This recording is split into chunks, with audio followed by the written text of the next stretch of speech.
Mi Amor Tales presents Marrying the Surprise Groom, written by Labyrinth.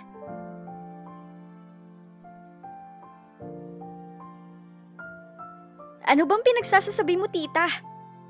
Galit na asik ni Maureen nang malaman niya ang plano. Hindi mo naiintindihan. Kailangan mong gawin yon para makakuha ng mas maraming pera. Sagot naman ng tiyahin niyang si Ada. Napasabunot na lang si Maureen sa buhok at napapikit ng mariin. Lintik na yan. Ang sabi lalandiin lang yung matanda. Bakit kailangan magpakasal pa ako sa gurang na yon? Maureen, pagkatapos nito, pwede ka na magpatuloy sa pag-aaral. Di ba yun naman ang gusto mo? Wika pa ng tiyahin niya. Napamura na lang siya sa kanyang isipan. Gusto ko ngang mag-aral, pero ayoko magpakasal.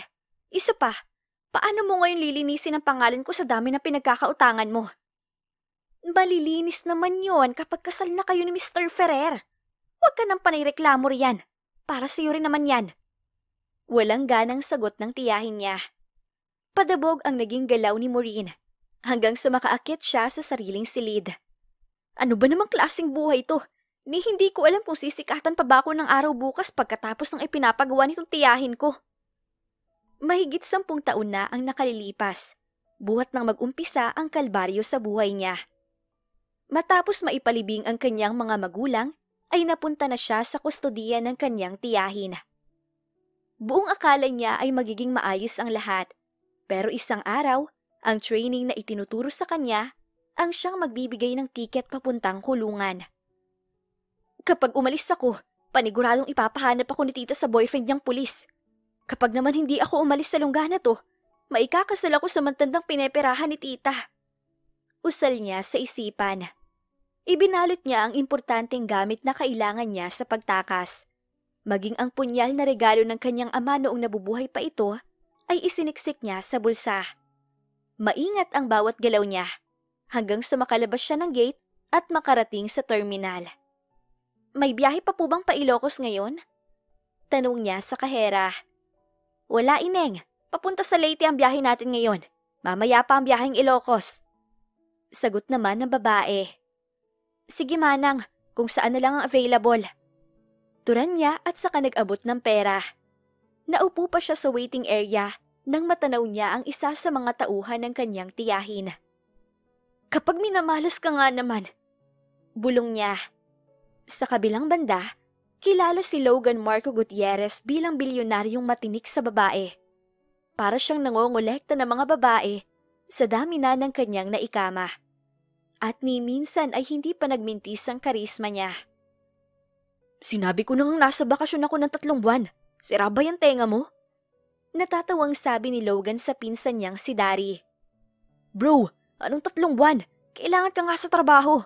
Mapapagalitan na naman tayo ni Tito. Sagot naman ito. Maiintindihan naman ako ni Tito. Tsaka halos 3 taon na akong walang bakasyon dahil sa'yo. Kaya ikaw nang bahala magpaliwanag. Pagkasabi niyon ay ibinabanan niya ang tawag. Inilagay niya sa menor ang takbo ng kotse bago binuksan ang email na sinend ni Dari.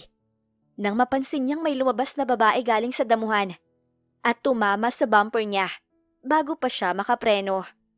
Anak ng pating! Agad na bumaba si Logan sa kotse para lapitan ang babaeng nabangga niya. Miss, gising! Napalingon siya sa paligid para masigurong walang ibang kasama ang dalaga bago niya ito ipasok sa sasakyan. Halos liparin niya ang daan papunta sa ospital upang malaman kung ayos lang ang babae. Hindi naman kalakasan ng impact para magdugo ang ulo niya. Sabi niya pa habang pinagmamasdan itong maigi. Ikaw bang kamag-anak ng pasyente? Tanong ng doktor. Hindi po, nabangga ko lang siya kanina sa daan. Kung ganun, mukhang malala ang natamo niyang injuries. May malalim na saksak siya sa kanang braso na kailangan magamot agad. Wala ka bang nakuhang cellphone mula sa kanya para matawagan ng mga kamag-anak niya? Tanong muli ng doktor. Wala po eh. Gawin niyo na lang po lahat ng procedure sa kanya. Sasagutin ko ang hospital bill. Kailangan din naming suriin kung dapat ba itong i-report sa pulisya. Sabi pa ng doktor. I know, Doc, pero siguro ay gawin na lang natin yung pagising niya.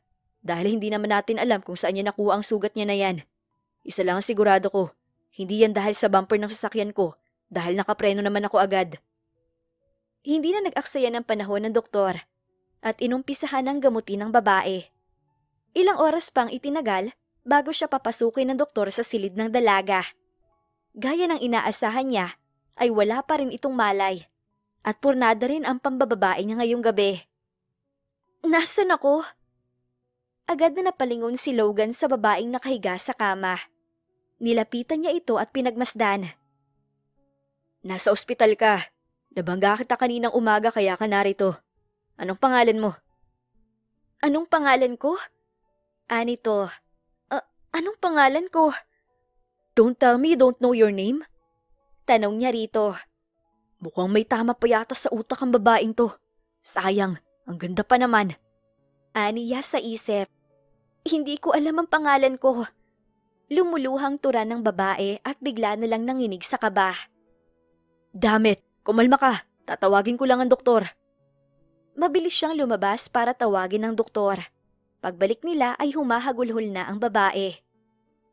Miss, sandali lang. I-check natin ulit ang vitals mo. Anong huling naaalala mo? Tanong ng doktor rito. Nakinig naman si Logan at matyagang hinintay ang pagsagot ng babae. Wala na po akong magulang. Patay na sila pareho. Sagot nito. Ilang taon ka na? Muling tanong ng doktor. Hindi ko po alam. Sabi ng babae. Anong pangalan mo? Sunod na tanong ng doktor. Umiling ang babae. Puno pa rin ng panik ang mga mata. Hindi niya maiwasang maawa sa kalagayan nito. Mukhang may selective amnesia ka kaya hindi mo naaalala ang lahat. Maaaring tumama na malakas ang ulo mo sa matigas na bagay. Kaya ganun. Nabasa ko naman ang CT scan results mo at walang anumang damages na nakita. Sa ngayon, kailangan mo lang magpahinga at inumin ang gamot na ibibigay ko sa iyo. Paliwanag ng doktor. Ilang araw po bago bumalik ang alaala ko? Tanong ng babae. Pwedeng 1 linggo, 1 buwan, 1 taon o pwedeng hindi na. Kaya kapag nagkakaroon ka ng relapses, siguraduhin mo matrigger ng iba mong alaala. May tanong ka pa ba? Kung wala na ay mauuna na ako. Lumabas ang doktor at sumunod si Logan dito. Dok, sandali. Pwede ko na ba siyang iwan? Iiwan mo siya pagkatapos mong banggain? Look, Mr. Gutierrez, hindi mo siya pwedeng iwanan dito. Kung gusto mo ay pwede mo naman siyang dalhin sa pulis at i-report para may mag-claim sa kanya. Suhestyon ng doktor. Walang pagpipilian si Logan kundi ang sundin ang suhestyon ng doktor. Bumalik siya sa silid at hinarap ang babae. May naaalala ka bang pangalan ng kamag-anak mo? Kahit kaibigan lang. Tanong niya at puros pag-iling naman ang isinagot nito sa kanya. Hindi nakapagsalita agad si Logan nang mapansin ang tattoo sa gilid ng tenga, patungo sa leeg nito. Ano yan? Ang alin? Nilapitan niya at tiningnan ang nakasulat doon. Day? Sino si Day? Boyfriend mo? Ha? Hindi ko alam. Tinapik ng babae ang kamay niyang nakahawak sa braso nito, kaya napalayo siya. Masyadong malapit ang mukha mo sa akin. Tinitingnan ko lang naman ang tattoo mo. Habang wala ka pang pangalan, Day na lang munang itatawag ko sa'yo. Pagkatapos bayaran ni Logan ang lahat, ay inalalayan niya si Day papunta sa sasakyan. Hindi niya maintindihan ang sarili kung bakit sa tuwing maiinis ito sa kanya, ay parang tuwang-tuwa pa siya. Hindi ko alam kung bakit pero marunong ko magkabit ng seatbelt. Napipikong wika nito. Ako na magkakabit para di ka na yumuko. Hinila niya ang belt at isinuksok sa dugtungan niyon. Kita mo na? Kung kanina ka pa pumayag, edi kanina pa tayo nakaalis. Kanina ko pa rin nararamdaman ang pagtitig mo sa akin. Kung may bahay lang akong uuwian, baka nadukot ko na yung mata mo. Tinititigan pala kita? Paano mo naman nalaman? Siguro nakatingin ka rin sa akin, oh. Pangaasar niya pa rito. San mo ba kasi ako dadalhin? Baka mamaya mamamatay tao ka pala. Ako? Mamamatay tao? Sino kaya sa ating dalawa ang bigla na lang lumalabas sa talahiban na may saksak sa braso, sugat sa noo at may pasa sa tuhod? Hindi nakasagot si Day, kaya napailing na lang siya. Dadalhin kita sa police station para maireport ang kaso mo. Nanahimik lang ang babae sa buong biyahe, Kaya naman natigil din si Logan sa pangungulit dito. She's not my type, pero kung ibang sitwasyon lang ang meron kami, siguro sa hotel ang bagsak naming dalawa. Aniya sa isip. Sa kabilang banda, nang makarating sila sa station ng pulis ay agad na natanaw ni Day ang isang lalaking may hiwa sa kanyang mata. Bigla na lang siyang nakaramdam ng takot at pangamba. At bago pa man mabuksan ni Logan ang pinto ng kotse, ay nahawakan na niya ang kamay nito. Bakit? Pwede bang dito na lang ako? Tanong niya. Ayokong lumabas. Hindi pwede kasi dapat malitratuhan ka man lang nila para kung sakaling hanapin ka ng mga kamag-anak mo, mabilis ka nila makikilala. Tura naman ni Logan. Kung gusto mo, iwanan mo na lang ako sa kalsada. Huwag mo lang akong isama sa presinto. Kinakabahang sabi niya rito. May naaalala ka na ba? Wala. Mabilis na sagot niya. Hindi ko rin alam pero may kung ano sa utak ko na nagsasabing wag lumapit sa presinto. Logan, please, iwanan mo na lang ako sa kalsada. Kaya ko naman ang sarili ko. Napabitaw lang siya sa braso ng lalaki nang muli nitong buhayin ang makina ng sasakyan. Paulit-ulit siyang nagpasalamat nang makaalis na sila sa tapat ng presinto. Sino ba talaga ako? Bakit ganito ang lagay ng katawan ko? Tanong ni Day sa isip. Hindi niya magawang matulog sa biyahe kaya nakatingin lang siya sa labas ng bintana. Huminto ang sasakyan sa isang magarang bahay. Pero hindi niya alam kung bakit hindi niya magawang mamangha sa laki at ganda niyon. Ito ang bahay na nabili ko rito sa probinsya, pero hindi ako dito namamalagi. Taga Maynila talaga ako. Ani Logan at pumasok na sa entrada ng mansyon. Anong trabaho mo? Tanong niya rito. Kabilang ako sa special team ng mga sundalo. Pero huwag kang mag-alala, wala namang baril na nagkalat sa bahay na to. Ipapakita ko sa iyo ang panandaliang kwarto mo. Sinundan niya sa ikalawang palapag ang binata. Ikaw lang ang mag-isa? Nasaan ang magulang at kapatid mo? Patay ng mga magulang ko. Bata pa lang ako, tiyuhin ko na nagpalaki sa akin. Wala rin naman akong kapatid. Isa pa, minsan lang ako rito, kaya di na ako kumuha ng kasambahay. Kaya habang nandito ka, ikaw ang maglilinis ng bahay at ako na lang ang magluluto. Pagbibigay alam nito. Walang problema kay Day ang mga kondisyon ng lalaki. Sa sumunod na 3 araw ay maayos naman ang naging pakikitungo nila sa isa't isa. Madalas ay sinusubukan niyang alalahanin kung sino at ano ang pagkatao niya.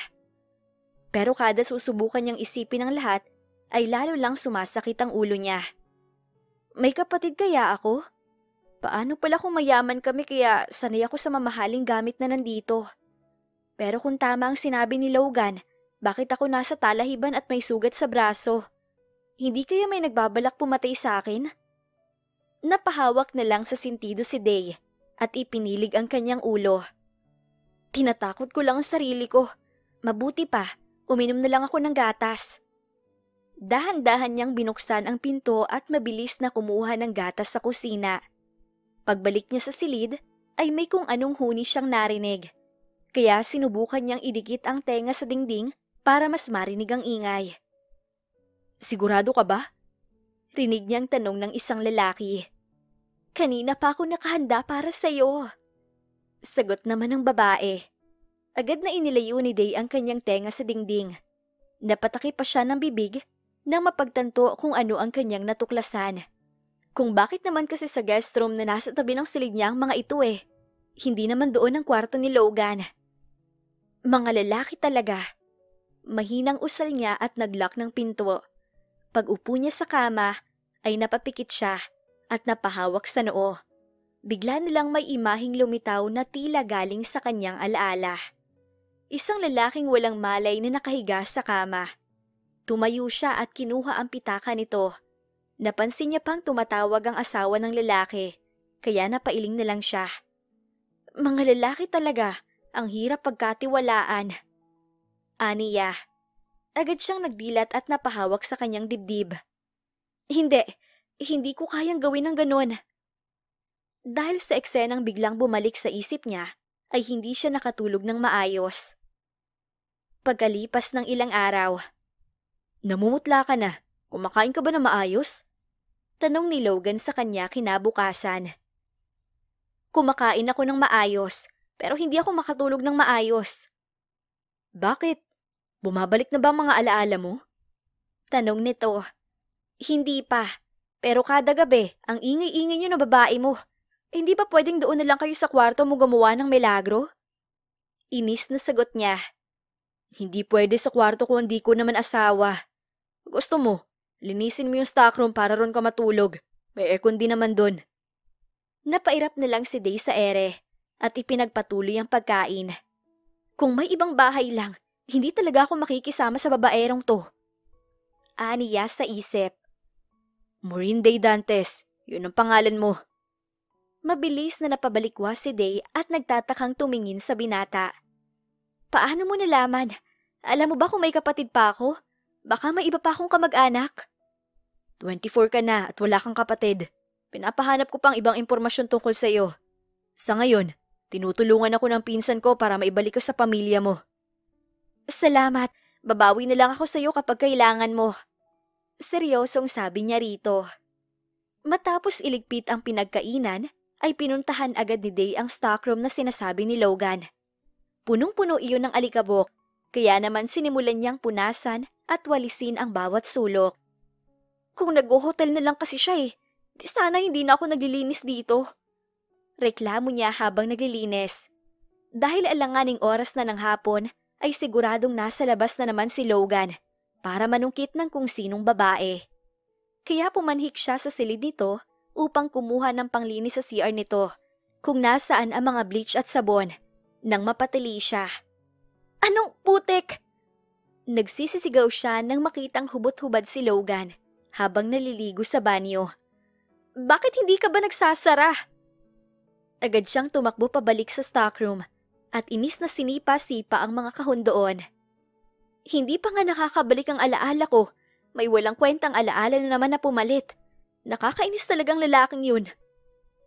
Panay ang reklamo niya hanggang sa malinis niya na ang buong stockroom. Napukaw ang atensyon niya dahil sa isang lumang punyal. Ang ganda naman ito. Pinagmasdan niya ang maliit na punyal at namangha nang makita ang kanyang pangalan na nakaukit dito. Akin ba to? Bakit walang sinasabi si Logan tungkol dito? Itinago niya ang punyal at naglakad pabalik sa silid. Nang biglang may sumagi na naman sa isipan niya. Imahe ng kanyang yumaong ama na nag-aabot ng kahong naglalaman ng punyal. Regalo ni Dad. Napaupo siya sa sahig dahil sa sakit ng kanyang ulo. Pilit niyang ikinakalma ang kanyang sarili habang hawak ang punyal. Ganun ang ayos niya nang madatnan siya ni Logan. Hoy Day, ayos ka lang ba? Okay lang, sagot niya. Sigurado ka ba? Anong masakit sa'yo? Wala. Pero hindi nagpatinag si Logan at binuhat siya papunta sa silid nito. Hoy, ibaba mo ko! Maupo ka riyan. Tawagan natin ang doktor mo. Masungit na wika nito. Hindi na. Ayos lang ako. Matanong ko nga pala. Bakit hindi mo sinasabi sa akin na may gamit pala ako nung nakita mo ko? Iniangat niya ang punyal na nakuha sa stockroom. Akin to, di ba? Hindi mo naman pwedeng sabihing hindi kasi nakaukit dito ang pangalan ko. Malay ko ba kung nagpapanggap kang walang maalala? Hindi naman ako pwede magtiwala sa kung sino lang, di ba? Pero ibabalik ko na ang gamit mo dahil wala naman kaming nakuhang criminal record sa'yo. Pakiusap, kung may iba ka pang natuklasan tungkol sa akin, baka naman pwedeng sabihin mo rin sa akin agad. Gusto kong makaalala. Ayokong manatili rito sa bahay mo. So far, lahat naman na meron ako, nakita mo na. Pilosopong sagot ni Logan na ikinalaki ng mata niya. Bakit ganyan ka makatingin? Hindi ko sinasadya yung kanina. Giit niya. Wala naman akong sinasabi na tungkol sa kanina. Nakangising tugon nito. Wala kang sinasabi, pero yung pagmumukha mo halatang hinuhusgahan mo na pati buong pagkatao ko. Malakas na halakhak ang bumalot sa buong silid. Napahawak pa sa tiyan si Logan habang nakatingin sa kanya. Kulang na lang ay isaksak niya ang punyal sa leeg nito para tumigil ito sa pangaasar sa kanya. Pakiramdam ko, kahit mawalan ka ulit ng alaala, yun ang isang bagay na hindi mo makakalimutan. Pangiinis pa ni Logan. Pilit na pinapatapang ni Day ang itsura at nilabanan ng tingin ng binata. Walang kaala-alala sa nakita ko kanina. Laking pasasalamat niya pang hindi siya nautal. Dahil sa totoo lang ay nanlalamig na ang dalawa niyang kamay at nagiinit na rin ang kanyang pisngi dahil sa imahe na hindi niya dapat nakita. Kaya pala bago ka tumakbo, halos 5 seconds kang nakatitig sa pagkalalaki ko. Tumangutangong sambit ni Logan. Asar na napatayo si Day pero nahawakan nito ang kamay niya. Kaya muli siyang napaupo. Bitiwan mo ko, kundi sa'yo ko unang gagamitin tong punyal. Magagawa mo ba yun sa taong tumulong sa'yo? Pagak siyang natawa sa tinura nito. Ipapaalala ko lang sa'yo. Balak mo naman talaga akong iwan sa ospital, di ba? Ang kaso lang minalas ka dahil wala akong maalala at walang uuwian. Bago mo ako tinulungan, nabangga ako ng sasakyan mo. Siguro kung hindi mo ako nabangga, baka dinaanan mo lang din ako. Kaya tigilan mo ako sa ganyang galawan mo, Logan. Hindi ako kasing tanga ng mga babaeng na ikakama mo. Hindi iiral sa akin ang salitang utang na loob dahil wala naman ako nun sa'yo. Pabaliyang tinapik ni Day ang kamay ng lalaki bago lumabas ng silid. Inis siyang bumalik sa kwarto niya at pilit na itinulog na lang ang lahat. Sa kabilang banda ay halos mapatulala naman si Logan sa pintuang nilabasan ni Day. Wala naman akong ibig sabihin na masama sa kanya. For the first time, I was being stunned by a woman. Napangisi na lang siya at bumaba sa stockroom na nilinis ni Day. Siguro nga, may namalas talaga ako kapag walang sex sa isang araw. Wika niya pa bago kinuha ang itinago niyang gamit ni Day. Hindi man niya alam kung saan galing ang perang daladala nito, ay wala rin siyang karapatan na magdesisyon para rito. Inilapag niya sa tapat ng pinto ni Day ang bag tsaka umalis. Dumiretso siya sa paboritong club kung saan siya nakakakilala ng magagandang dilag. Hi babe! Malandang wika ng isang babae at naupo pa sa kandungan niya. Hey sweetheart! Nakangising tugon niya. Ininom niya ang huling kupitan ng alak bago hinalikan ang babae. Ibinaba niya ang halik sa bandang leeg nito nang biglang sumagi sa isip niya ang tattoo ni Day. Lalo siyang nawala ng gana dahil ang namumula sa inis na mukha ni Day ang kanyang naaalala. Damn it, Maureen Day! Mahinang usal niya na ikinatigil ng babae. What? Nagtataka na tanong ng babae sa kanyang kandungan. Sorry, miss. Sorry saan? Naguguluhang tanong ng babae. Sorry nga ba saan, Logan? Tanong niya rin sa isip pero tanging pangalan lang ng babaeng nasa bahay niya ang naaalala niya. I can't do it. Pwede naman nating i-workout to. Siguro sa mas tahimik? Suhestyon pa nito. Hindi ko kaya eh. Wait, wag mo sabihing bakla ka. Tanong nito. Natawa naman siya ng bahagya at napailing. Hindi, I can do it. Kaya lang someone's in my mind. Pagtatapat niya, napangisi ang babae. Ang swerte niya sa'yo. Bakit ka pa nandito? Puntahan mo na kaya siya. Napangiti na lang si Logan at muling umorder ng alak. Nandito ako para mawala siya sa isip ko. Pero parang kahit anong gawin ko ay sinusundan siya ng utak ko. Buhat nang makita niya ang mukha ni Day, ay lagi ng pangalan nito ang nababanggit niya. Kahit ibang babae ang nakakasama niya sa kama. Mabuti na lang din at nakakaintindi ang mga nakakatalik niya. Pero ngayon, mas lumala ang nararamdaman niyang atraksyon para sa dalaga. Samantala, sa mansyon ay mag-isa si Day. Nagugutom na talaga ako. Di bali ng makapalang muka, basta makakain lang. Aniya sa sarili saka dumiretso sa kusina para maghanap ng pagkain. Napili niyang initin ang tirang almusal nila ni Logan. Napasilip na lang siya sa sala nang may bumagsak na bagay. Doon niya nakita si Logan na nakasubsob sa sahig. Himala yatang walang kasamang ibang babae ang mokong na to. Bulong niya. Napaisip pa siya kung tutulungan niya ba ito o hindi. Kaya tiningnan niya ang pagkaing iniinit bago lapitan ng binata. Logan, tumayo ka riyan. Puro pag-ungol lang ang isinagot nito sa kanya, kaya hinila niya ang kamay nito upang maipatihaya. Nasaan ang babae mo? Ha? Wala. Si Maureen Day, nasa kwarto niya. Hindi niya napigilang batukan ang binata dahil sa isinagot nito. Hingot ka ba? Hindi mo ko babae. Sira ulo to. Hindi nga kita babae. Dahil si Morinday lang ang pwede. Sorry, miss. Hoy, anong pinagsasasabi mo, Logan? Ako si Morinday. At ako rin na maglalagot ng hininga mo kapag...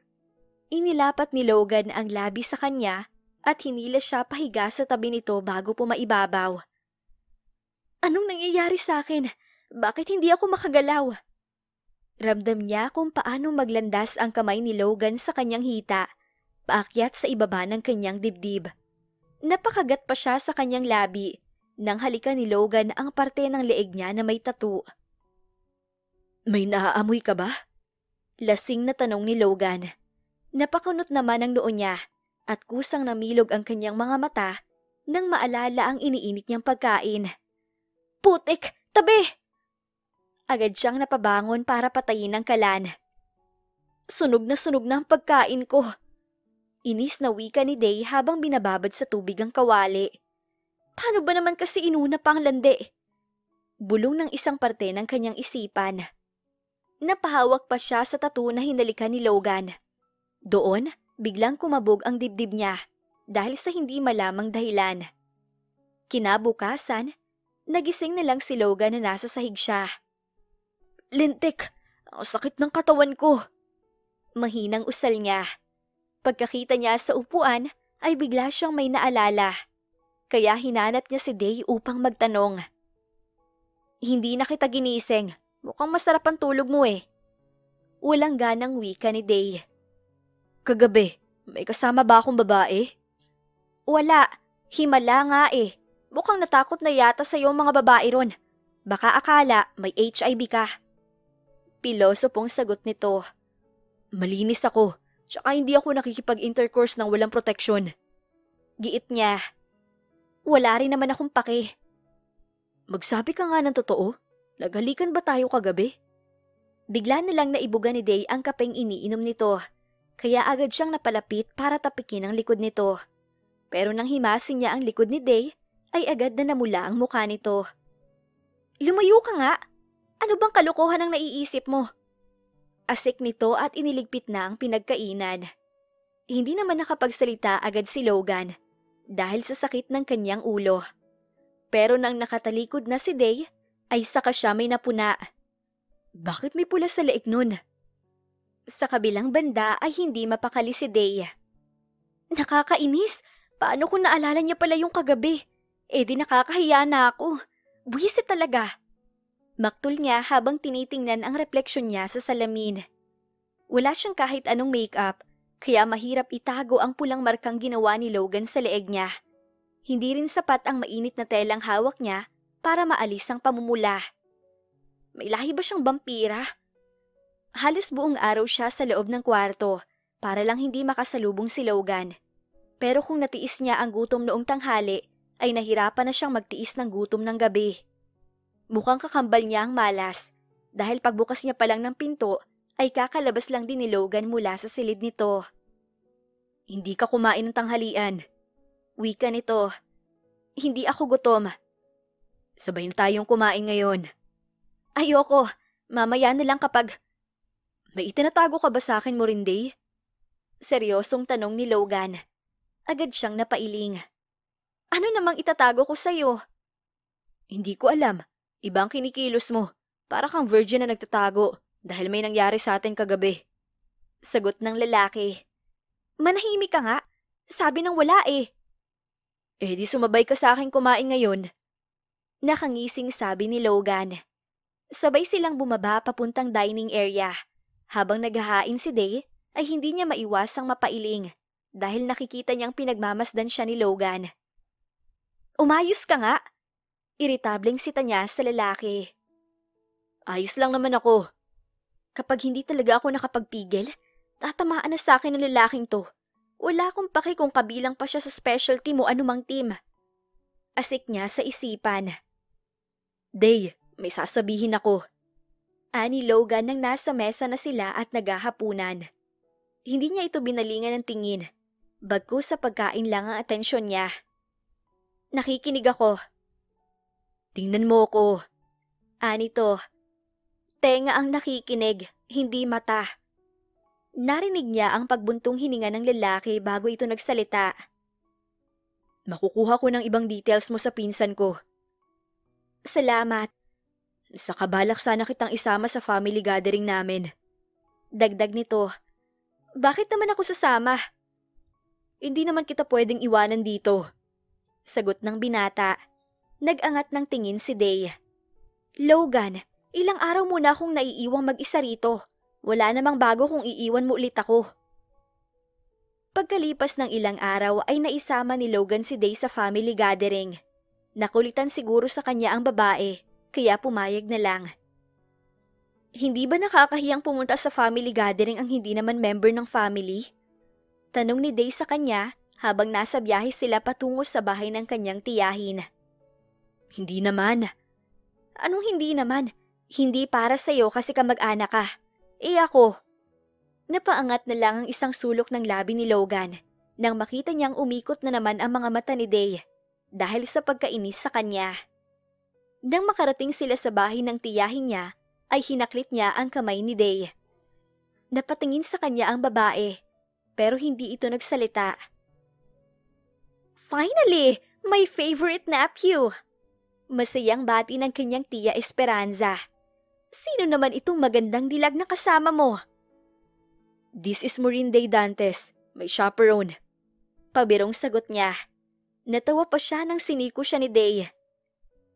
Day, this is my beautiful aunt, Tia Esperanza. Nice meeting you po, ma'am. Bati ng dalaga. Kahit tiya na lang din ang itawag mo sa akin, iha. Total mukhang hindi ka naman naiba sa aming pamilya. Ngayon lang naman nagsama ng babae, itong babaero kong pamangkin. I know you're special. Anang ginang. Magsasalita pa sana si Day kaya binulungan niya ito. Makisakay ka na lang, huwag masyadong patola.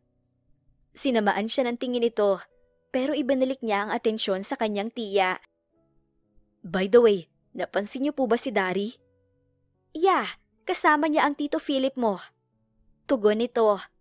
Ilang sandali pa at nagpaalam na siya sa kanyang tiya at pinuntahan si Dari. Kung tama ang kalkulasyon nilang magpinsan, ay maaaring kasama ngayon ng kanyang tiyo ang kamag-anak ni Day. Siguro kaya natatakam ako na kulitin siya dahil alam kong posibleng hindi na rin kami magkita. Totoo talagang people come and go. Aniya sa isip. Sa kabilang banda ay kanina pa hindi mapalagay si Day habang ipinapakilala siya ni Logan. Paulit-ulit niyang naririnig na siya ang unang babaeng isinama ni Logan sa family gathering. Ang sama lang ng ugali nitong lalaking to. Hindi man lang sinasabi sa kamag-anak niya kung bakit ako narito. Kung nakakapatay lang ang tingin, kanina pa ako nakahandusay sa sahig. Pabirong wika ng binata. Tama lang na humandusay ka sa sahig dahil sa sama ng ugali mo. Baby, kalma. Malapit na tayo kay Dari. After nating malaman ng lahat, pwede ka na magdesisyon kung kailan ka babalik sa inyo. Hindi niya alam kung bakit kahit nakangiti si Logan sa kanya, ay parang nababasa niyang malungkot ang mga mata nito. Kung ano-anong imahinasyon ang naiisip ko kapag kasama ko siya. Iwinaksi niya sa kanyang isipan ang kung anong bumabagabag sa kanya. Pilit niyang pinapaalala sa sarili na gusto niyang umuwi sa kanyang pamilya. Kanina ka pa sabi na malapit na si Dari, pero kada sulok may kinakausap tayong kamag-anak mo.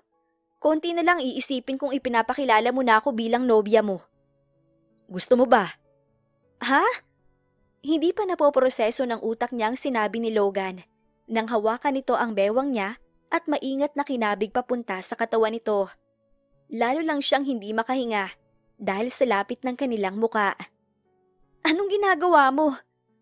Gusto ko sanang itanong kung ayos lang ba sa iyong ideya ng relasyon? Logan, iho! Sabay silang napalingon sa isang matandang lalaki. Marahan siyang binitawan ni Logan at humarap sa matanda. Akala niya ay iiwan siya nito, pero hinawakan ni Logan ang kamay niya at sabay silang lumapit sa lalaki. Tito Arthur, masayang sabi ni Logan at nagmano pa sa tiyuhin. Siya nga pala ang babaeng nabanggit ko sa iyo nung isang gabi. This is Maureen! Pagpapatuloy naman ng isang ginang. Kilala niyo po ako? Saan ka ba nagpunta? Hinahanap ka namin, iha. Nakangiting wika ng ginang, ngunit baka sa tinig nito ang diin sa bawat salita. Sino po kayo? Muli niyang tanong. Pasensya na po kayo, madam, pero may selective amnesia po si Day. Sabad ni Logan. Iha, siya ang tita Adaleni mo. Hindi mo ba siya natatandaan? Kahit ba ako nalimutan mo rin?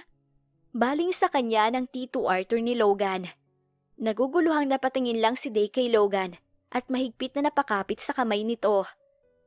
Hinawakan ni Ada ang kanyang kamay at humarap kay Logan. Ayos lang ba kung mag-uusap muna kami ng pamangkin ko? Yeah, sure. Alanganing sagot ng lalaki. Thank you. Excuse us. Nakangiting wika ni Ada at pahila siyang inilayo sa magtiyuhin. Nasasaktan mo ko. Mahinang usal niya nang maramdaman ang kuko ni Ada na bumabaon sa kanyang braso. Gaga ka? Masasaktan ka talaga kapag hindi mo inayos ang katangahan mo. Inis na sabi nito at pabalyang inihagis ang braso niya.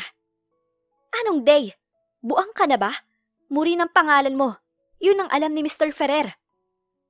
Maureen Day naman talaga ang pangalan ko. Alam mo, kung napaikot mo ang binatang Gutierrez na yon, ako hindi. Anong amnesia? Huwag mo kong pinaglololoko mo rin. Inis na usal nito. Hindi kita maintindihan. Ang sabi mo tiyahin kita. Pero kung umakto ka, daig mo pang hindi ko kakilala. Huwag mo ko malditahan ngayon, Maureen. Wala akong pakialam sa landian yun ng lalaki mo. Sasama ka sa akin mamaya pa uwi. Haayusin natin ang kasal yun ni Mr. Ferrer. Uwi ka ni Ada. Kasal? Sinong Ferrer? Halos manlisik na ang mata ni Ada sa kanya, kaya alanganin siyang napalunok at nagbaba ng tingin. Ang tagal ko na nagtsatsaga sa kaartihan mong bata ka. Ito na lang ang ibabayad mo sa akin bilang utang na loob. Kung talagang may amnesia ka, hindi ko nakasalanan na napangakuan mo na yung matandang yun ng kasal. Napipikong wika ng ginang. Parang may bombang bumagsak sa harapan ni Day. Hindi niya alam kung dapat ba siyang maniwala sa sinasabi ng tiyahin sa kanya. Bakit naman ako mangangako ng kasal sa isang lalaking pwede ko naman tawaging lolo? Pasalamat ka na lang dahil kahit ayaw magpalandi ni Mr. Ferrer sa'yo, ay binibigyan ka pa rin niya ng pera. Kaya umayos ka kung ayaw mo mabulok sa kulungan dahil sa dami ng utang mo. Hintayin mo ako mamaya. Kapag umalis ka na naman, ako na mismo magsusuplong sa'yo kay Asbal. Banta pa ng kanyang tiyahin bago umalis sa harapan niya. May kaso ako? Sino naman si Asbal? Peste! Sa dami ng tanong ko, imposibleng makahanap ako ng matinong sagot, lalo na at hindi pa bumabalik ang alaala ko. Napaupo na lang si Day sa bakanting silya. Paulit-ulit niyang hinilot ang kanyang sentido dahil sa biglaang sakit ng ulo. Hoy, ayos ka lang? Agad siyang napatingala at nakita si Logan. Siguro. Gusto ka raw makausap mamaya ni Tito. Hindi ba makapaghintay ang tiyuhin mo? Alam ko namang wala akong takas sa kasal namin. Naupo si Logan sa tabi niya kaya nag-iwas siya ng tingin.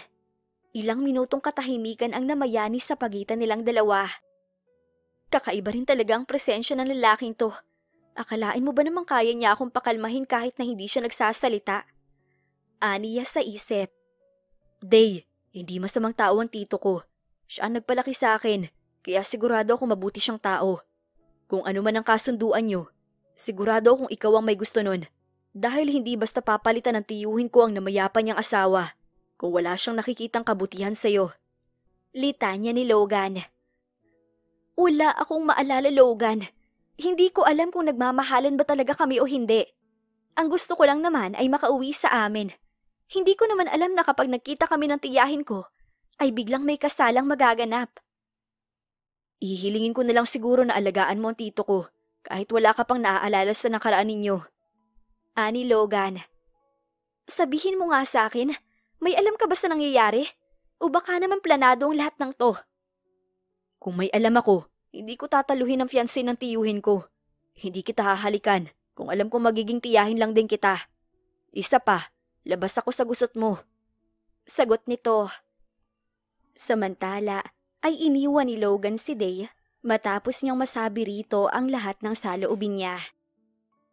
Tama lang naman ang sinabi kong labas ako sa gusot niya. Hindi ko naman kailangan mangialam sa kanya, lalo na kung magiging tita ko na siya. Asik ni Logan sa isipan. Gustuhin niya bang masuka sa isiping ginusto niya ang fiancé ng kanyang tiyuhin, ay di niya magawa. Damit, masyadong mapaglaro ang tadhana. Pabagsak niyang inilapag ang hawak na kupita.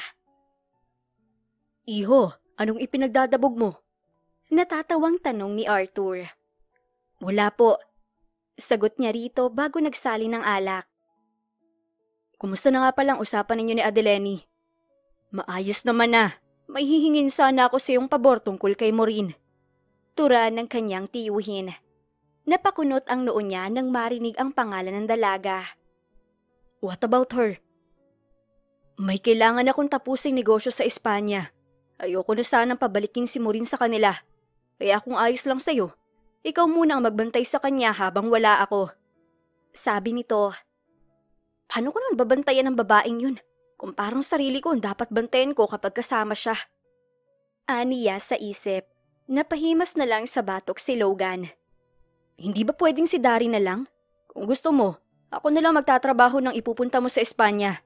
Mas ayos yun sa akin. Hindi pwede si Dari. Siya lang ang maiiwan sa intelligence.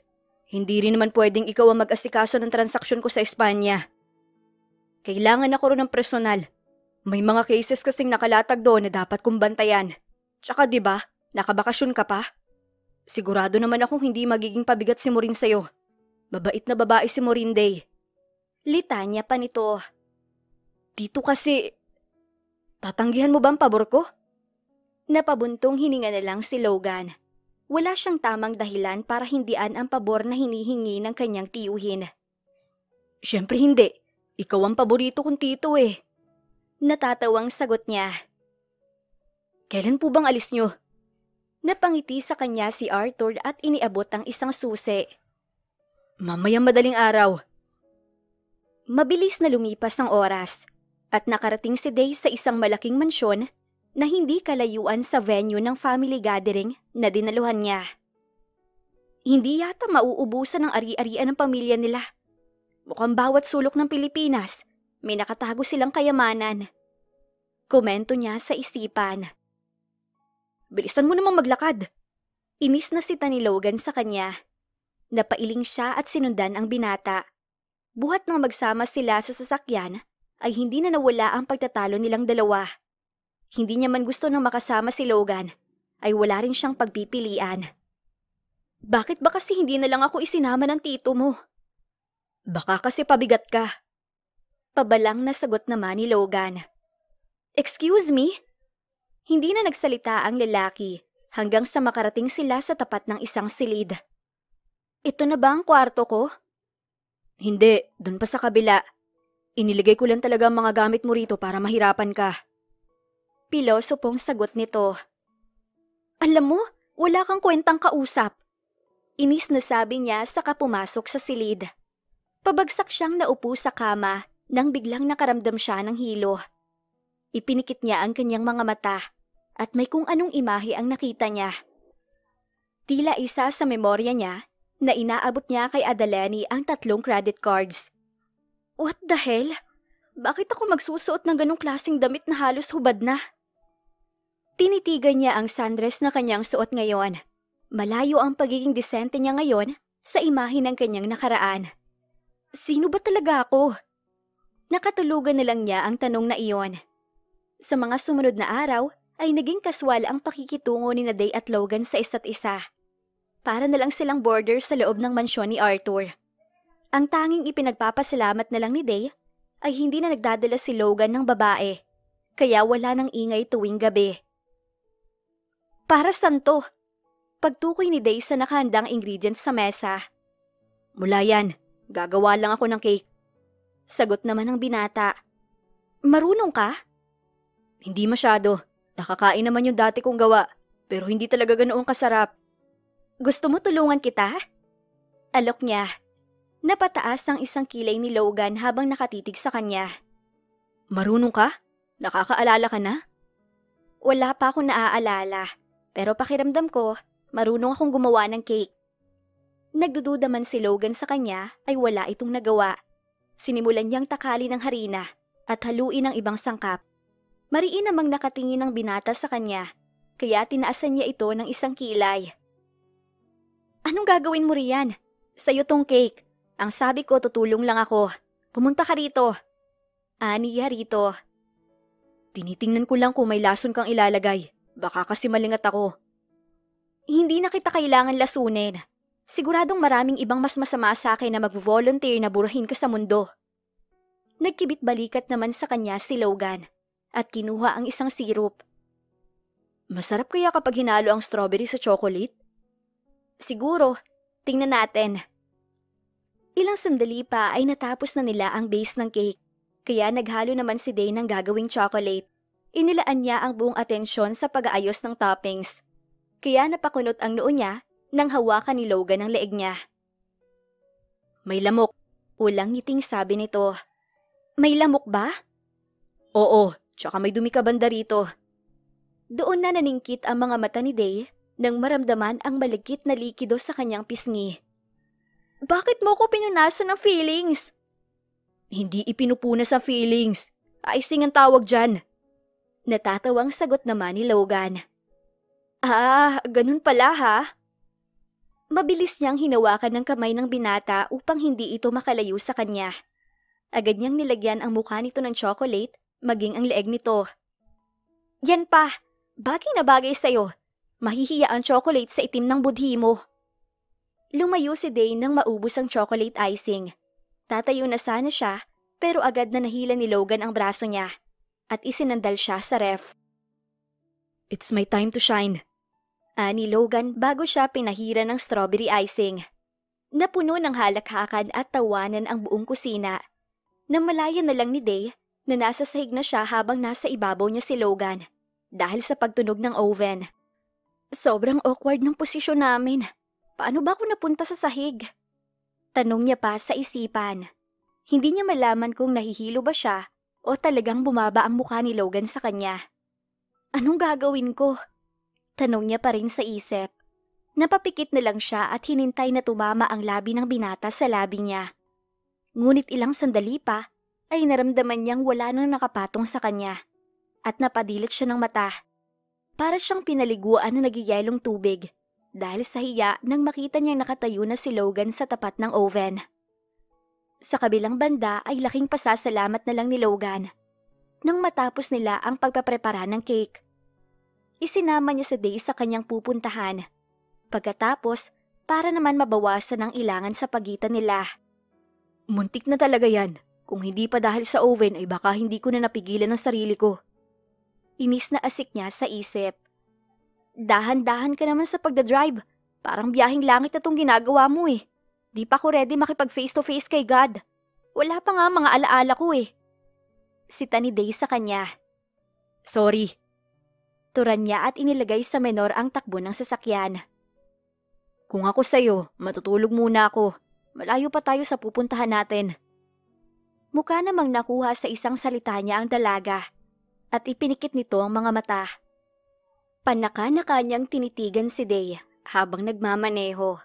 Hanggang ngayon ay hindi pa rin siya makapaniwalang fiancé ito ng kanyang tiyuhin. Ang ipinagtataka lang niya ay bakit hindi pumayag ang Tito Arthur niya na bumalik si Day sa bahay nito. At hindi man lang nagreklamo si Adeleni nang kunin ng tiyuhin niya si Day. Inihinto niya ang sasakyan at muling tiningnan ang dalagang katabi. Magiging tiyahin ko talagang babaeng to? Tanong niya sa tulog na postura ng dalaga. Day, gising ka na. Napalingalinga pa ito sa kapaligiran bago ibinalik ang tingin sa kanya. Nasaan tayo? Nandito tayo ngayon sa sementeryo. Sementeryo? Agad na napaayos ng upo si Day at nanlalaki ang matang napatitig sa mga nicho. Wala naman akong ginawang masama sa pamilya niyo. Kung meron man, baka makukuha pa sa sorry. Huwag naman sana ganito, Logan. Anong pinagsasasabi mo? Alam ko na ang ganitong taktika. Napanood ko to nung isang gabi. Dinala mo ko rito para patayin at ilibing ng buhay. Tapos, aray! Angil nito dahil sa pangungurot niya. Masakit yun ah. Para magising ka sa katotohanan, anong papatay ng sinasabi mo? Hindi na kita rito dadalhin kung buburahin lang kita sa mundo. Magsasayang pa ba ako ng gas? Bumaba ka na nang mabisita na natin ang sadya ko. Mahabang litanya niya at bumaba na mula sa sasakyan. Umikot pa siya sa pwesto ni Day para pagbuksan ito ng pinto. Napairap naman sa kanya ang dalaga pero tinanggap pa rin ang tulong niya. Binuksan niya ang backseat para kunin ang ginawa nilang cake. Sinong nandito? Tanong ni Day. Hindi siya nagsalita at patuloy lang na naglakad hanggang sa paborito niyang museo. Ang ganda ng pagkakagawa. Parents mo sila? Tanong ng dalaga. Baka parents mo. Pangaasar niya rito bago ito inalok ng upuan. Panay ang pangaasar mo sa akin? Isusumbong kita sa mama mo. Bukod sa kanyang pamilya, ay wala pa siyang naisasama sa museo ng kanyang mga magulang. Bata pa siya nang mamatay ang mga ito, kaya tanging ang Tito Arthur niya ang nagpalaki sa kanya. Anong ikinamatay nila?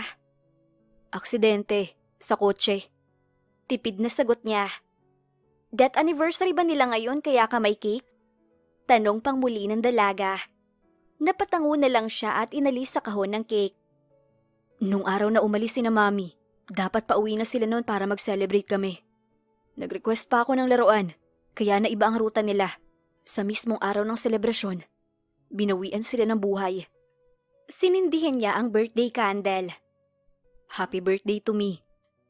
Samantala ay tinabihan ni Day ang binata. Kahit walang luhang pumapatak mula sa mga mata nito o hikbing galing dito, ay ramdam niya ang pagdadalamhati nito. Naiisip mo bang ikaw ang rason ng pagkawala nila? Kung hindi naman talaga sa akin di sana buhay pa sila. Sagot nito. Hindi ko alam kung makakatulong, pero sana makatulong. Mahinang sabi niya at niyakap si Logan. Iyon ang matagal niya nang gustong gawin, sa tuwing nakikita niya ang bahid ng lungkot kay Logan. Ang problema nga lang ay natatakot siya sa sarili niya. Natatakot siya na baka sa huli ay mahulog na siya ng tuluyan sa pamangkin ng taong dapat niyang pakasalan. Ayos ka na? Tanong niya rito. Hinawakan niya ang magkabilang pisngi ng binata habang tinititigan ito. Ilalayo niya na sana ang sarili sa binata nang pumaikot ang braso nito sa bewang niya at kinabig siya papalapit sa katawan nito. Napaawang ang kanyang labi nang maramdaman ang palad nito sa kanyang batok. Logan? Ano bang meron sa'yo at nagiging ganito ako? Mabuti pa siguro, babalik na ako sa sasakyan. Alanganing sambit niya pero hindi siya hinayaan ni Logan na makaalis. Bagkus ay inilapit pa ang muka sa kanya at walang kaabog-abog na pinaglapat ang kanilang labi. Parang tumigil ang mundo para sa kanilang dalawa. Masuyo ang bawat galaw ng labi ni Logan, habang dilat ang kanyang mata na nakatitig dito. Ngunit maya-maya pa ay ipinikit niya ang kanyang mata at hinayaan ang binata sa ginagawa nito. Imbis na awatin ay niyakap niya si Logan at mas lumapit sa katawan nito bago tumugon sa halik. Wala ni isang galaw ang nagpahiwatig sa kanya ng pagkabalisa o pagdadalawang isip. Pakiramdam niya ay bawat halik ni Logan ay nagbibigay ng kasiguraduhan sa lahat ng posibilidad. That was amazing. Malambing na sabi ng binata. Ipinagdikit nito ang kanilang noo, kaya napapikit na lang siya at dinadama ang bawat haplos ni Logan. Naghahati ang tuwa at kabigatan sa kanyang loob dahil sa katiyakang hindi tama ang kanilang ginagawa. Hanggang wala ang alaala ko, patuloy lang ako mag-iisip kung mahal ko ba si Arthur habang si Logan ang kasama ko. Aniya sa isip. Tara na, masyado nang nakakahiya sa parents ko. Agad siyang nagdilat at napalayo sa binata. Umani naman ng halakhak ang reaksyon niya, kaya pinaghampas niya ang braso ni Logan. Nahiya ka pa niyan ha? Kung makahalik ka, akala mo wedding vows ang pinag-uusapan natin. Napairap na lang siya at lumayo rito. Sa paglipas ng mga oras, araw at linggo, ay hindi alam ni Day kung ano ba talaga ang nararamdaman ni Logan para sa kanya. Ni minsan ay hindi nila napag-usapan ang tungkol sa halik na nangyari. Walang araw na hindi ko ginugusto ang ginagawa niya para sa akin. Sa tuwing magkasama kami sa kusina para magprepara ng pagkain, para kami mag-asawang nagtataguyod ng anak. Hindi rin nakakatulong ang panunukso niya at pagbibiro ng kung ano-ano bago matapos ang magdamag. Bawat araw, natutuklasan ko kung ano ang salitang pag-ibig. Aniya sa isip. Day, halika rito. May ipapakita ko sa'yo. Pagkuha ni Logan sa atensyon niya. Bakit? Talikod ka. Agad niyang sinunod ang binata. Hinawi nito ang kanyang buhok papunta sa isang gilid. Ilang segundo lang at may naramdaman siyang malamig na bagay sa kanyang leeg. Turn around please. Nito. Bagay na bagay sa'yo. Napahawak siya sa kwintas na isinuot nito sa kanya. Para saan to? Para sa'yo. Bakit mo ko binigyan ito? Just because, hindi ba pwedeng gusto ko lang magbigay sa'yo? Balik tanong nito. Napatango nilang si Day at tinitigan ng asul na batong pendant ng kwintas. Ilang babae na bang nahalikan mo at binigyan mo ng kwintas? Ano? Bayad ba to sa paghalik mo sa akin? Diretsahang tanong niya. What the hell? Anong sinasabi mo? Gusto kong ibigay yan sa'yo kasi gusto ko. Hindi pa ako nagbibigay ng kung anuman sa kung sino lang. Saad ni Logan. Mababakas na ang pagkapikon sa mukha nito habang nakatitig sa kanya. Thank you. Na-appreciate ko naman ang sobra. Pero hindi naman din ibig sabihin na may espesyal na nakahulugan to, di ba? Paano kung espesyal yan para sa akin? Natigilan siya. Paanong espesyal? Ang dami mong tanong. Maghain ka na. Nakaluto na ako. Samantala, sa tuwing gabi ay nakakausap ni Daisy Arthur sa tulong na rin ni Logan. Naririnig ng binata ang usapan ng mga ito tungkol sa kasal. Pero sa tuwing hindi makakausap ni Day ang kanyang tiyuhin, ay para silang mag-asawang nagbabahay-bahayan. Bro, hindi ko naman alam na ganito. Ganyan ba kababaw ang tingin mo sa akin? Tanong ni Logan sa kausap sa kabilang linya. Si Tito yun. Mahirap kalaban si Tito Arthur. Tsaka isipin mo, tiyuhin natin ang papakasalan niyang binibaby mo. Kung hindi ka ba naman engot? Sagot ni Dari. Sira ulo ka. Mamaya may makarinig sa'yo dyan. Hindi ko binibaby si Day. Inis na turan niya. Ano lang? Anong tawag mo sa paglalandi na ginagawa mo? Usisa pa nito. Ewan ko sa'yo. Nagtatanong lang naman ako kung may alam ka sa kasal ni Tito. Hindi ako nang hihingi ng sermon. Aniya rito. Bro, ipinapaalala ko lang sa'yo. Hindi ako naninermon. Pero kung gusto mo talagang malaman, bakit hindi ka kay Tito magtanong? Sa kanya mo alamin kung pwedeng ikaw na lang ang ikasal kay Day. Mukha namang hindi seryoso si Tito sa kanya. Ani Dari. Sa tingin mo ba maiintindihan niya? Napalingon siya sa pinto nang marinig ang pagbukas niyon. Ibababa ko na. Mag-ingat ka, kundi yari ka kay Tito. Pangaasar pa ni Dari bago niya maibaba ang tawag. Logan, hindi pa ba tayo aalis? Tanong ni Day. Sa dami naman ng babaeng nakasama ko, bakit dito pa sa may sabit ako nagkagusto? Tanong niya sa isipan at pinagmasdan ng ayos ni Day. Bagay na bagay rito ang itim na damit na kanilang binili noong isang araw. Hindi rin naman maikakaila ang ganda nito, kahit na walang gamit na make-up. Nasaan ang kwintas? Nasa bulsa ko. Nilapitan niya ito at kinuha ang kwintas sa kamay nito. Bakit mo ba kasi inaalis? Baka mawala eh. Sabi mo espesyal yan. Naisip ko, baka mamahalin. Sayang naman kung ibang tao pang magsasanla, di ba? Nakangiting tanong ni Day. Anong isasanla? Bakit mo isasanla? Sabi ko na nga espesyal yan, kasi ako nagbigay. Turan niya. Kaya nga, ibig sabihin, in case of emergency, pwede ko tong ibenta. Ah, talaga? Inilagay niya ang isang daliri sa kilikili nito. Samantalang ang isang kamay niya ay nasa batok ng dalaga. Oh my! Natatawang sambit ni Day. Hindi siya nagpaawat sa dalaga. Bagkus ay mas kiniliti niya ito hanggang mapahiga sa kama. Sa tuwing umaangat si Day ay sinusundan niya ito. Ni walang nakapansin sa kanila na nasa alanganin na silang posisyon. Here we go again. Aniya sa isip. Ipinaglapat niya ang kanilang mga labi at pinakiramdaman kung tatanggihan siya ni Day. Pero nang mapansin niyang pumikit ang dalaga at tinanggap ang bawat galaw niya, ay parang may sumipa ng ilang ulit sa kanyang dibdib. Sa puntong iyon ay alam niya nang mahal niya ni si Day at hindi niya na ito kayang pakawalan pa. "Sigurado ka ba rito?" Malambing na tanong niya. Imbes na sumagot, ay ibinaba ni Day ang isang strap ng dress nito. Hinalikan niya ang tattoo nito. Unti-unti siyang bumaba papunta sa dibdib nito nang makarinig siya ng pagtawag. Agad siyang nag-angat ng tingin sa dalaga. "Wear your dress." Lumabas siya ng silid at napansin ang pamilyar na bulto sa ibaba. "Iho, kumusta?" Masayang bati ng kanyang tiyuhin.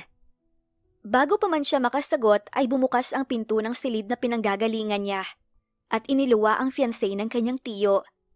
Nagpalipat-lipat ang tingin ni Arthur sa kanilang dalawa ni Day, kaya alanganin siyang napalunok at bumaba ng hagdanan. "What have you done, Logan? Ang laking gulo nitong pinasok mo." Aniya sa isipan. Makalipas ang ilang araw ay nagbigay na ng singsing si Arthur kay Day. Ngunit kada gabi ay hindi niya maiwasang maiyak dahil alam niyang niloloko niya na lang ang kanyang sarili sa tuwing sinusubukan niyang maging masaya kasama ang matanda. "Arthur, okay lang ba kung mag-usap tayo?" Tanong niya rito. Nilapitan niya pa ito at hinawakan sa braso. "Abay, oo naman. Gusto ko ring sabihin na tinatapos na ang mga kasong laban sa'yo. Nalaman kong ipinangalan sa'yo ni Adeleni ang lahat ng transaksyon sa modus niya noon." Saad naman ito. Bigla siyang naguluhan sa sinabi nito. "Anong modus?" "Paano ko ba sasabihin to?" Paunang wika ng matanda.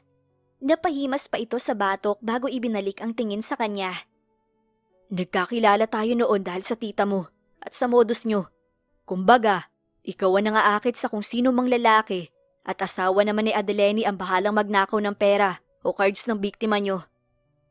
Napaawang ang labi ni Day at inisip kung magagawa niya ba talaga ang ganoong bagay.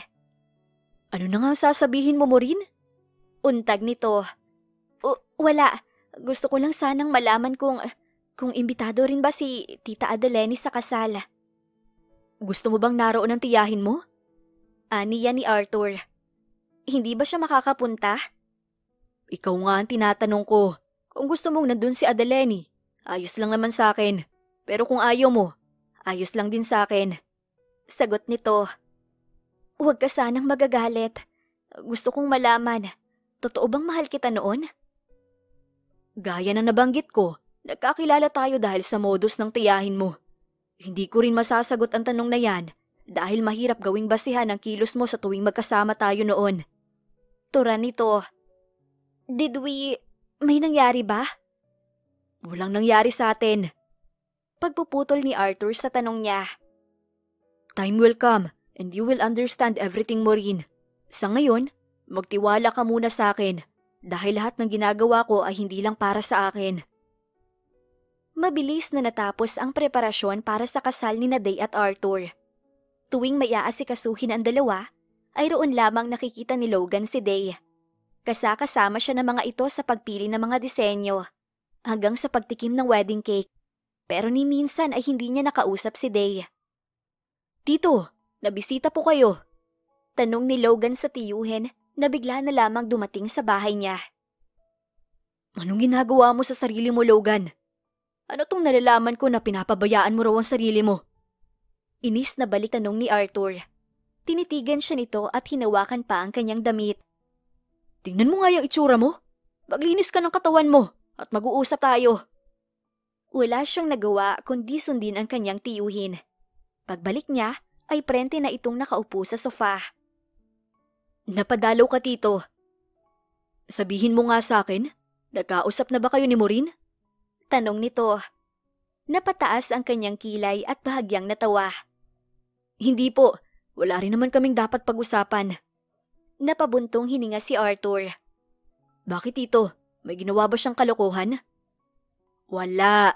Pero kinausap niya ako. Ang akala ko pa nga ay ikaw ang mauunang makiusap sa akin. Pero mukhang nabahag ang buntot mo, iho." Sagot nito. "Ano pong ibig mong sabihin?" Nakiusap si Maureen na kung maaari ay babayaran niya na lang lahat ng nagastos ko para lang maburang lahat ng kaso niya. Handa rin siyang magpakatulong basta wag lang maituloy ang kasal namin. Saad nito? Anong isinagot mo sa kanya? Hindi ako pumayag. Diretsahang sagot nito na para bang tinitingnan kung ano ang magiging reaksyon niya. Matanong nga kita, Logan. Bakit hindi ka man lang nagtanong sa akin tungkol sa kasal? Gustong-gusto kong magtanong. Gusto kitang kausapin. Pero paano? Hanggang ngayon nga ay hindi ko pa rin maisip kung ano ang tamang salita para maintindihan mo ko. Napakagat pa siya ng ibabang labi at humugot ng malalim na hininga. Sa sasabihin ko, siguradong itatakwil mo ko bilang kamag-anak. You can test me, son. Nakangiting sambit ng matanda. Mahal ko po ang fiancé niyo. Ilang segundo ang katahimikang namayani sa pagitan nila. Nag-angat pa siya ng tingin nang hindi tumama ang kamao na matanda sa kanyang muka. Kaya kusa na lang napakunot ang noon ni Logan. Dahil hindi niya inaasahang kalmado lang ang kanyang tiyuhin. Napamura na lang siya bigla. Huwag niyong sabihing matagal niyo na pong alam. Anak ka ng tipaklong Logan. Akala mo ba'y tatanga-tanga na lang ako sa pansitan at walang alam? Mukhang mahina ang gatas na napainom ko sa'yo nung bata ka pa. At ganyan kabagal ang ulo mo. Natatawang biro ng matanda, pero lalo lang siyang naguluhan. Hindi totoong mahal ako ni Maureen noon. At hindi totoong may balak akong pakasalan siya. From the very beginning, iba ang plano ko. Ha? Para saan ang singsing?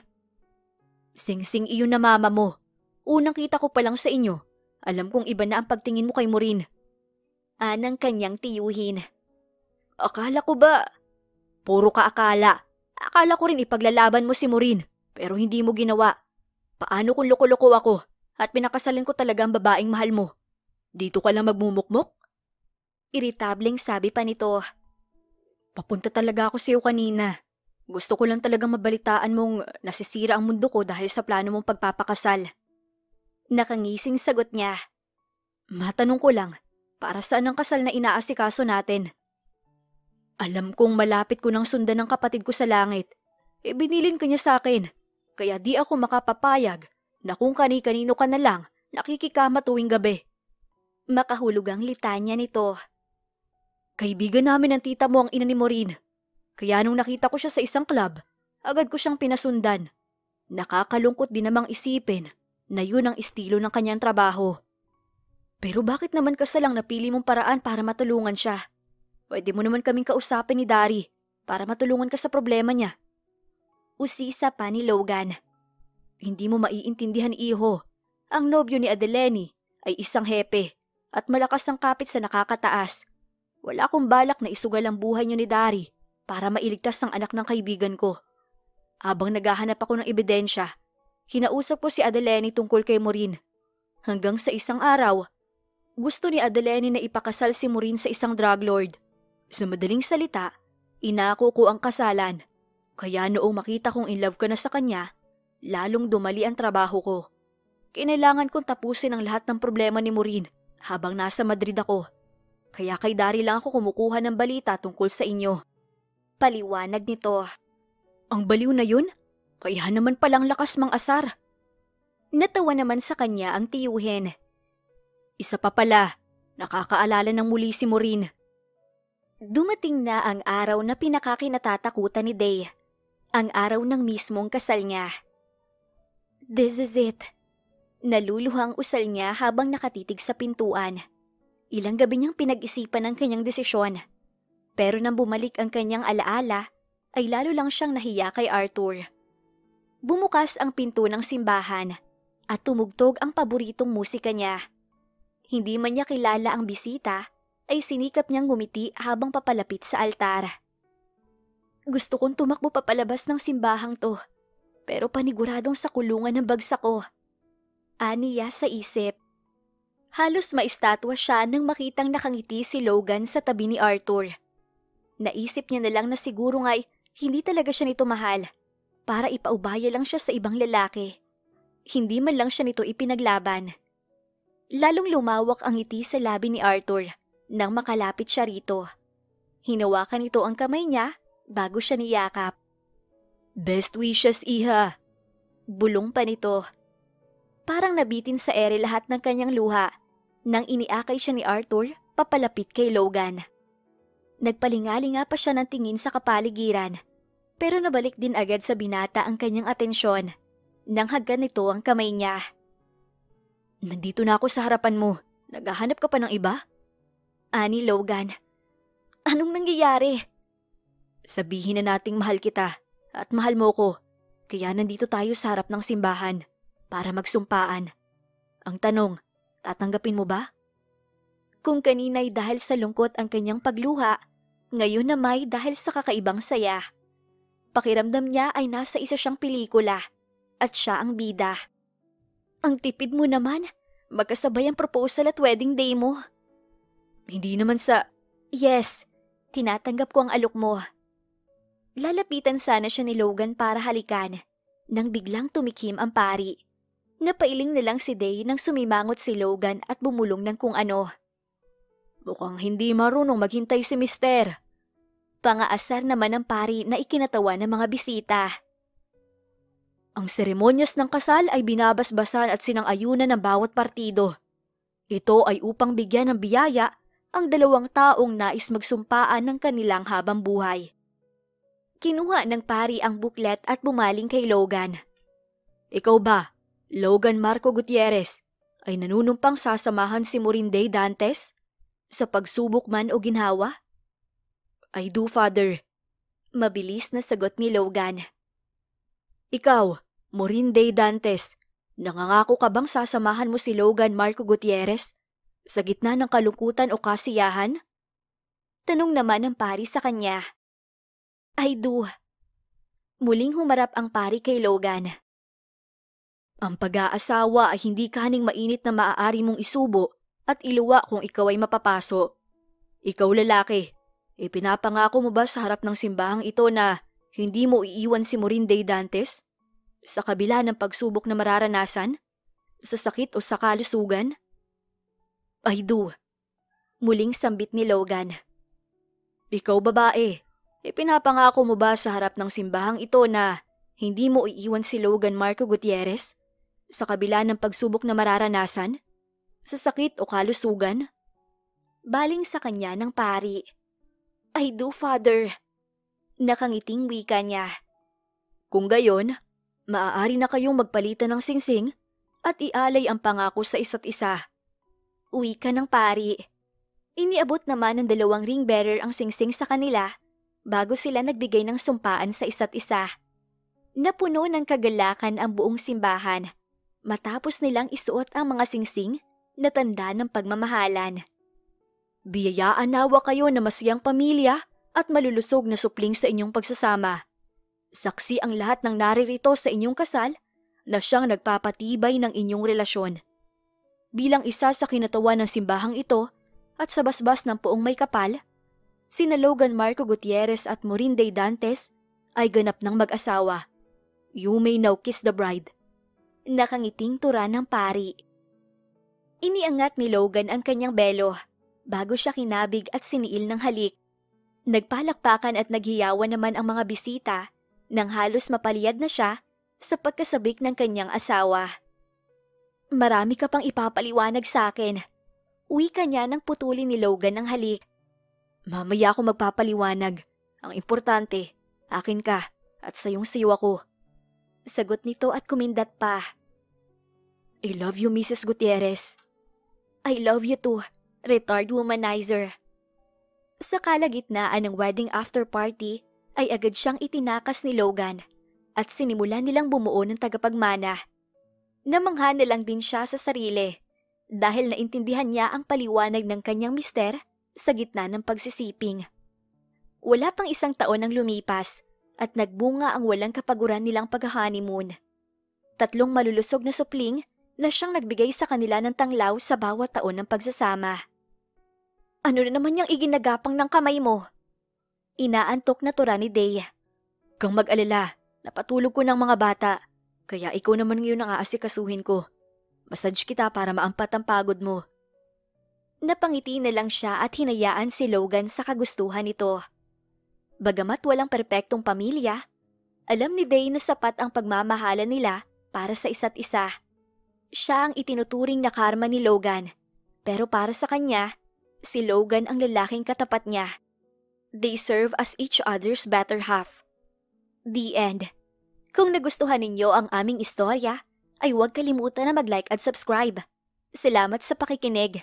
Mag-iingat po tayong palagi at naway lagi tayong pagpalain. Hanggang sa susunod!